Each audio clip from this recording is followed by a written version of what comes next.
వారికి ఆదాయం 14, వ్యయం 8, ఆరోగ్యం 6, అనారోగ్యం 5, రాజ్యపూజ్యం 6, ఇక అవమానం 3, సుఖము 3, దుఃఖము 3.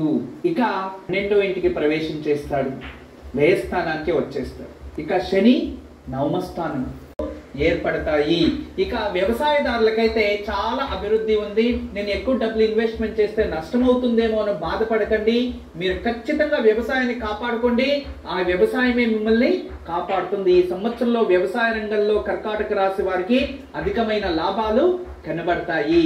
ఇక స్వంత వ్యాపారస్తులకి, వ్యాపార రంగంలో ఉన్న వారికి ఈ సంవత్సరంలో స్టార్టింగ్ లో మంచిగా అభివృద్ధి అవుతుంది. మధ్యలో కొన్ని రోజులు కాస్త డిస్టర్బెన్స్ గా ఉంటుంది, మళ్ళీ సంవత్సరం ఆఖరికి అన్ని విధాలుగా అభివృద్ధి చెందుతారు. ఇక విద్యార్థులకైతే ఈ సంవత్సరం ఎలాగైనా పాస్ అవుతారో అంత మాత్రం అదృష్టం అయితే ఉంది. మంచి ర్యాంకింగ్ లో క్వాలిఫైడ్ అవ్వాలంటే కష్టపడక తప్పదు, శ్రమించండి, మీరు అనుకోండి ప్రాప్తిస్తుంది. ఈ సంవత్సరంలో పుష్యమాసం మంచిది కాదు.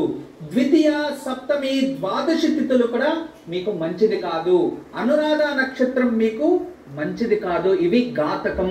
వీటిలో ఎటువంటి నిర్ణయాలు తీసుకోకండి. కర్కాటక రాశి వారికి పరిష్కారోపాయంగా ఈ సంవత్సరంలో మీరు దానాన్ని ఆచరించాలి. అన్నదానం మీకు అద్భుతమైన రాజయోగాన్ని ఇస్తుంది. గోదానం అద్భుతమైన రాజయోగాన్ని ఇస్తుంది.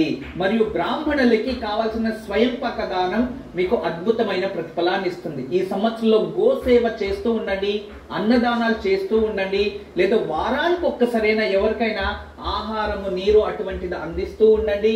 ప్రతిరోజు ఇంట్లో కులదేవతకి మన ఇంట్లో ఏం ఆహారం వండింటారో దాన్ని నైవేద్యం చేస్తూ ఉన్నా, లేదా కులదేవతకి వారానికి ఒకసారి ఒక్క రోజైనా భక్తితో ఏదైనా నైవేద్యం పెడుతూ ఉంటే మీకు ఈ సంవత్సరం అంతా అదృష్ట సంవత్సరం అవుతుంది.